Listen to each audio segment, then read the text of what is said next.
Note: this document was recovered from a factory reset phone found in an apartment where the resident had apparently vanished, leaving all possessions behind.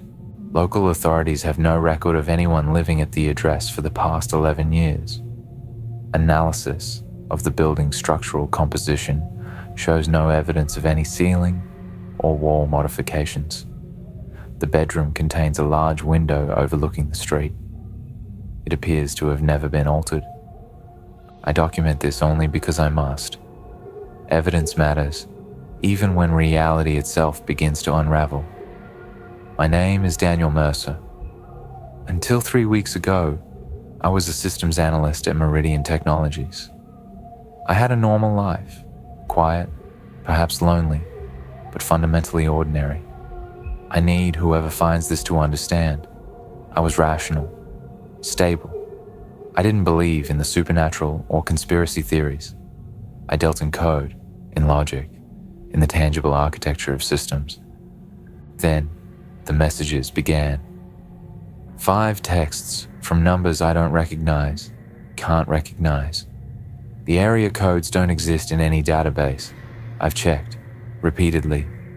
I've consulted with colleagues in telecommunications. I've run traces through systems I probably shouldn't have access to. Nothing. It's as if these messages materialize from a blind spot in our digital infrastructure. The first arrived at 3:17 a.m. on a Tuesday. The notification light pulsed in my darkened bedroom, that cold blue glow that feels somehow more invasive at such an hour.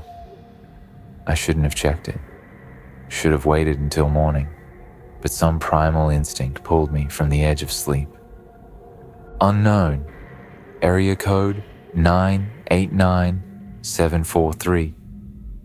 I see you finally stopped using that blue pillowcase. The red one looks better against your skin tone.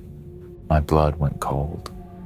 I'd changed my pillowcase the night before, from blue to red. No one knew this. I live alone.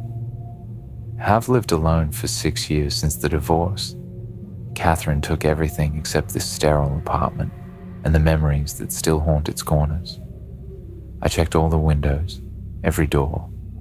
Nothing was unlocked. Nothing was disturbed. I didn't sleep that night.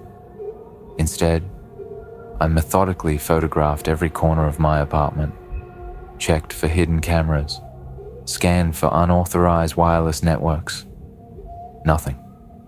I called the police the next morning. Officer Reyes arrived, took notes with obvious skepticism. They found nothing, said it must be a prank. Someone saw you buying the red pillowcase, they suggested, but I hadn't bought it. It was a gift from my mother, still in its packaging until that night. A housewarming present from 2 years ago that I'd only just opened. I changed the locks anyway. The locksmith gave me an odd look when I insisted on a model with no electronic components. Old school, he commented. More secure, I corrected. The second message came exactly 72 hours later. I was preparing for work, the morning light doing little to dispel the shadow of anxiety that had followed me since the first text. My phone vibrated against the bathroom counter. Unknown, area code 606919. Your medication isn't working because you're taking it with orange juice? The acidity neutralizes the compound. Switch to water. You'll finally feel better. My medication. For depression. The prescription I'd started 3 days prior, after months of resisting my therapist's recommendations. The one I'd been taking with orange juice every morning. The one that wasn't working. I dropped the phone. It clattered against the tile, screens spiderwebbing into fractures that somehow felt appropriate. I searched every inch of my apartment, checked for cameras, microphones, anything. Found nothing. Called my doctor, hands shaking so badly I could barely dial. Dr. Winters confirmed, certain medications are less effective with citrus. I should have mentioned it. Her voice carried professional concern. "Daniel, are you all right? You sound distressed." I lied, said I was fine, asked if anyone else had access to my medical records. She assured me they were confidential. I didn't believe her. I switched to water. The medication started working the next day. The fog began to lift, but clarity brought no comfort, only sharper questions with no answers. I tried tracking the number, created an algorithm to trace its origin. The results made no sense. Coordinates that plotted to the middle of the Pacific Ocean. No towers, no satellites, nothing. A week passed without incident. I began to sleep again, though never deeply.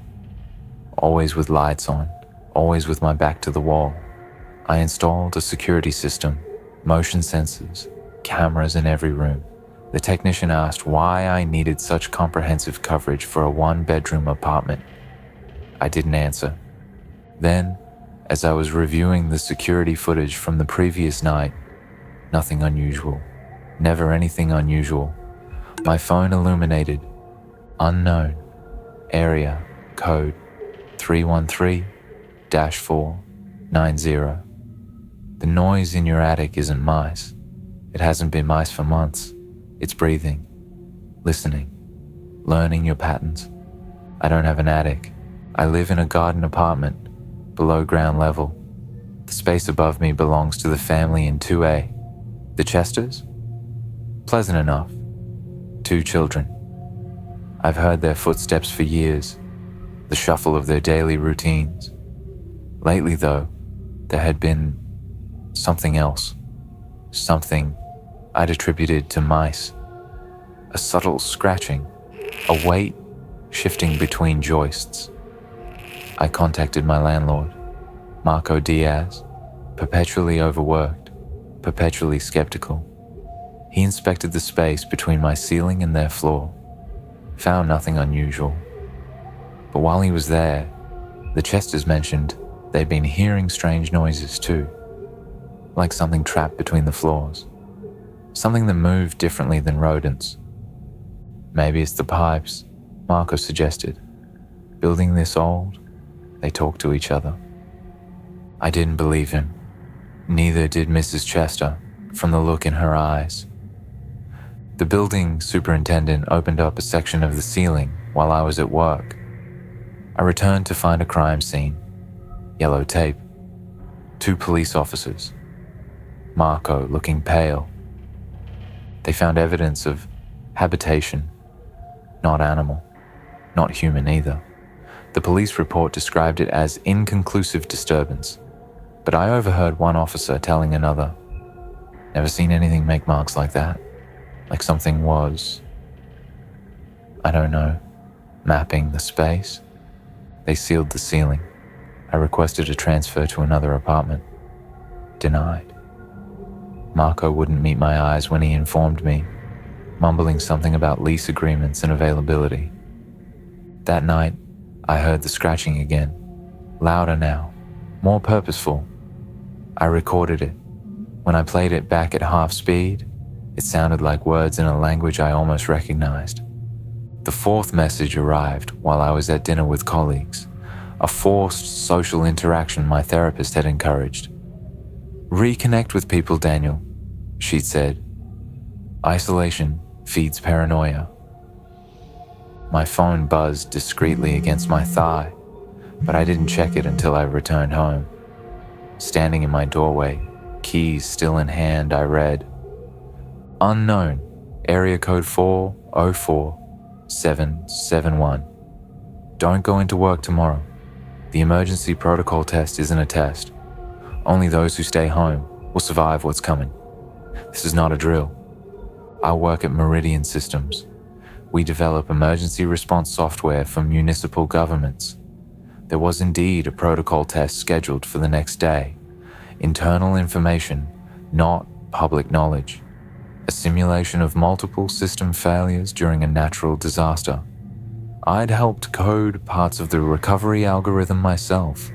I called my supervisor, Lisa Chen, always composed, answered on the 3rd ring. She assured me everything was normal. Just routine testing, she said, voice oddly flat. Something about her tone made me uneasy, a subtle mechanical quality I'd never noticed before. We need everyone present, Daniel. Full staff protocol. I called in sick, sent an email documenting gastroenteritis symptoms in clinical detail. Then I watched the Meridian building through binoculars from a cafe across the street. The test happened at 9:17 a.m. At precisely that moment, all the lights in the building flickered. Then the windows on the 4th floor, my floor, darkened simultaneously, as if someone had drawn blackout curtains in perfect synchrony. 17 minutes after it began, all communications from Meridian systems ceased. No emails, no outgoing calls. The building appeared normal from the outside, but something was wrong. People entered. No one came out. Official reports claimed a server malfunction triggered the sprinkler system, forcing evacuation. But obituaries for 3 of my colleagues appeared the following week. Cause of death, undisclosed. I never returned to work, never collected my things. 3 days later, my access badge stopped working. My company email was deactivated.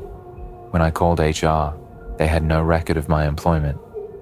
I began sleeping with a knife under my pillow, started wearing a personal recording device, documented everything.